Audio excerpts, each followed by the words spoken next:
সিলেট নগরীর এক প্রাচীন ঐতিহ্যবাহী স্থাপনা, ইতিহাসের নিদর্শন শাহী ঈদগাহ।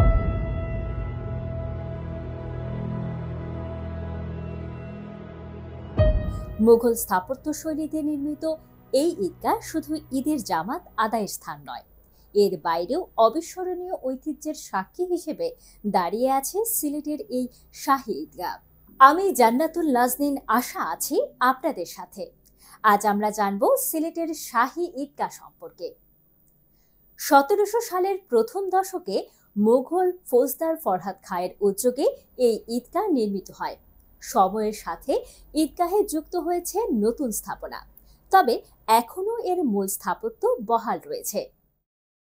সপ্তদশ শতকের 80-র দশকে মুঘল ফৌজদার ফরহাদ খাঁ এই শাহী ঈদগাহ প্রস্তুত করেছিলেন, তিনি তৈরি করেছিলেন।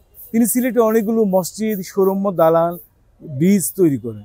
বিশেষ করে সিলেটের যে শিবগঞ্জে ফরহাদ খাঁর পুল নামে একটি ব্রিজ আছে, এটি হচ্ছে মুঘল ফৌজদার ফরহাদ খাঁর অনন্য স্থাপনা। সেই ব্রিজটি আজকে নেই, কিন্তু সেখানে একটি আধুনিক ব্রিজ আছে।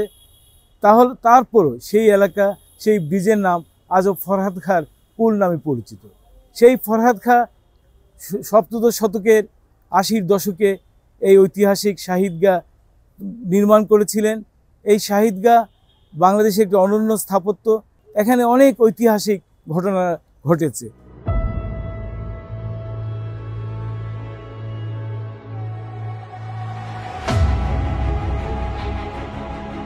এই ঈদগাহ শুধু ইবাদতের স্থান নয়, এটি ব্রিটিশ বিরোধী আন্দোলনের ইতিহাসও ধারণ করে। 1772 সালে সৈয়দ হাদি ও সৈয়দ মাদি নামের দুই বীর এই মাঠেই শহীদ হন ইংরেজদের বিরুদ্ধে সংগ্রাম করতে গিয়ে। রবার্ট লিন্সে তিনি এখানে 1782 খ্রিস্টাব্দের 10ই মহরম এখানে দুই পীর, সৈয়দ মোহাম্মদ হাদি এবং সৈয়দ মোহাম্মদ মেহেদি, তারা দুই ভাই ছিলেন। তারা তাদের ভক্তদেরকে নিয়ে এই শাহী ঈদগাহ ময়দানে সমবেত হয়েছিলেন। খবর পেয়ে ইংরেজ শাসক রবার্ট লিন্ডসে এখানে এসে তাদেরকে বলেছিল যে তোমরা সমাবেশ ভঙ্গ করে চলে যাও। তখন সেই পীর যারা বলেছিলেন, আজ মরবার দিন, না হয় মারিবার দিন, এই বলে তিনি নাঙ্গা তলোয়ার হাতে ইংরেজের দিকে ধাওয়া করেছিলেন। তখন ইংরেজ তাকে গুলি করে, তাদের সেই দুই ভাইকে গুলি করে শহীদ করেছিল। এখানে ভাষণ দিয়েছেন মহাত্মা গান্ধী, মোহাম্মদ আলী জিন্নাহ, শেরে বাংলা একে ফজলুল হক, বঙ্গবন্ধু শেখ মুজিবুর রহমান সহ উপমহাদেশের খ্যাতনামা রাজনৈতিক ব্যক্তিত্বরা। 47 পূর্বে অনেক বড় বড় সমাবেশ হয়েছে। এখানে মহাত্মা গান্ধী, মোহাম্মদ আলী জিন্নাহ, মৌলানা শওকত আলী, মৌলানা মোহাম্মদ আলী, শহীদ সোহরাওয়ার্দী, উপমহাদেশের প্রখ্যাত রাজনীতিবিদরা এখানে এসেছেন, সমাবেশ করেছেন। তাদের কথা এই সিলেট অঞ্চলের মানুষকে শুনিয়েছিলেন। জিন্নাহ সাহেব আসছেন তখন আমরা এত বেশি মনে নাই। মই সাহেবর বাপ আব্দুল হাফিজ সাহেব, তার তো মৌসা ছিলেন মুসলিম লীগের লম্বা মানুষ। তখন জিন্নাহ সাহেবর সেই যে তাই নাসলা আর খালাবাড়ি দোলাবাড়ি হয়েছিল আসলা দুইজন।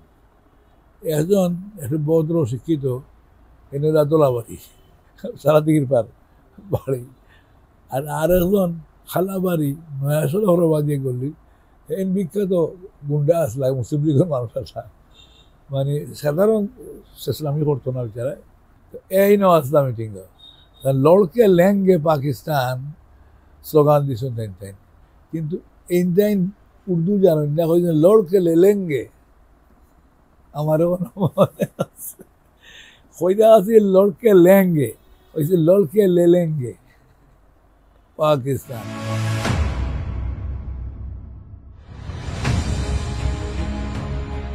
শাহী ঈদগাহে রয়েছে কারুকার্যমণ্ডিত 22টি সিঁড়ি, 15টি গম্বুজ, বিশাল উন্মুক্ত মাঠ এবং একটি বড় পুকুর, যা মুসল্লিদের ওযুর জন্য ব্যবহৃত হয়। বিগত কয়েক দশকে শাহী ঈদগাহের সৌন্দর্য বর্ধনে নেওয়া হয়েছে নানা উদ্যোগ। 2001 সালে বিশাল ফটক নির্মাণ করেন জহিরুদ্দিন তারুমিয়া।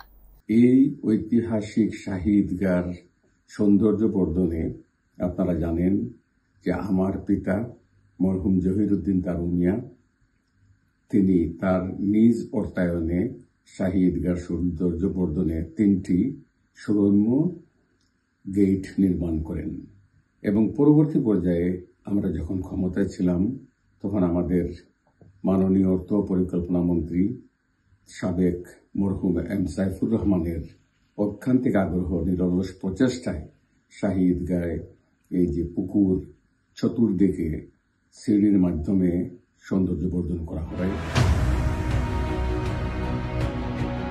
পরবর্তীতে অর্থমন্ত্রী সাইফুর রহমান ও আবুল মাল আব্দুল মুহিতের প্রচেষ্টায় সংস্কার করা হয় পুকুর ও অন্যান্য অংশ। প্রতি বছর 2 ঈদে এখানে প্রায় 1.5 লাখ মানুষ একসঙ্গে নামাজ আদায় করেন।